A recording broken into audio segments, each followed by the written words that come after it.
You know, Chan, in several respects, video game combat is better than it's ever been. Frame rates are up, controls are responsive, and advanced particle systems mean that the act of exploding your enemies into a shower of greasy giblets has never been so raw, dynamic, or colorful. At the height of its arc, the pancreas in particular catches the evening sun just so. And yet, as these systems become more sophisticated, become more refined, I find that they also feel more similar, like they're all converging on the same location progress-wise, and that the end result of 30-plus years of video game combat refinement, however polished, will be a set of standardized cookie-cutter pre-baked combat mechanics selected from a drop-down menu in Unreal Engine and copy-pasted into every AAA release from now until doomsday. Oh, that's unlikely to happen, brother. You think so? Video games will be obsolete long before then. Motion pictures barely made it a century before interactive media supplanted them.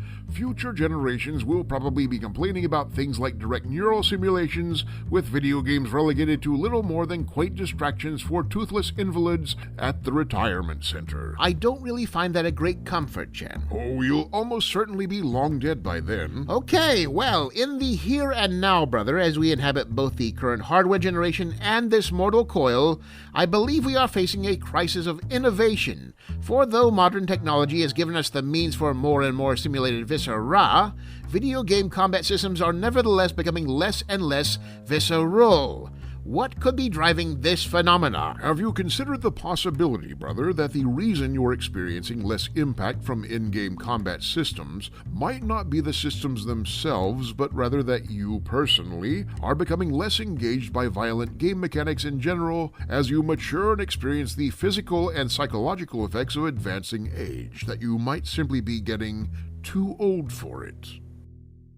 If you're not going to take the subject seriously, Chan, you could just wait outside. My apologies. What occurred to me after pondering all plausible explanations for this phenomena was that video game combat systems have been following the path of refinement far too long, that all efforts have been centered on simply polishing up the current already popular systems.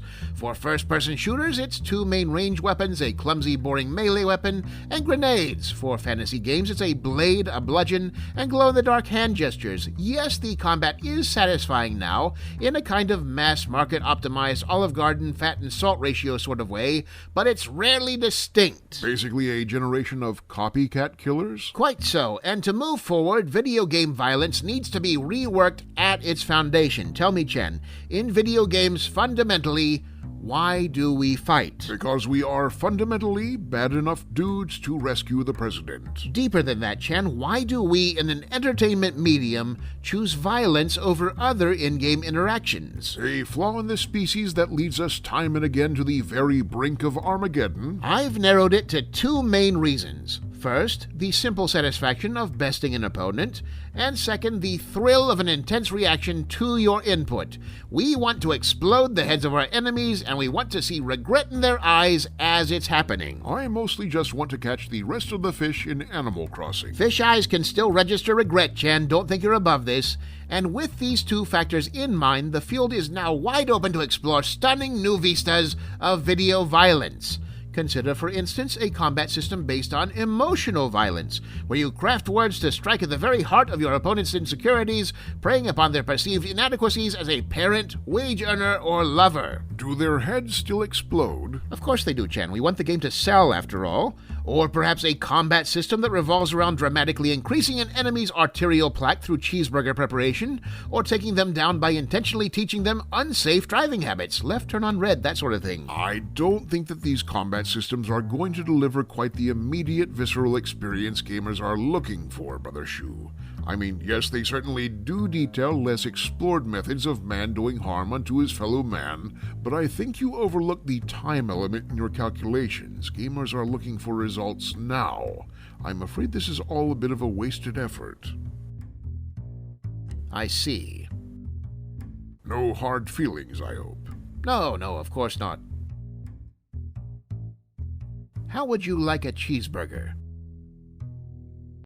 Hello, video gamer! We'd like to get to know you better. Data mining your private tab search results just isn't cutting the mustard these days. Hit the subscribe and notification buttons below, and we'll be at your side forever. It is exactly as creepy as it sounds.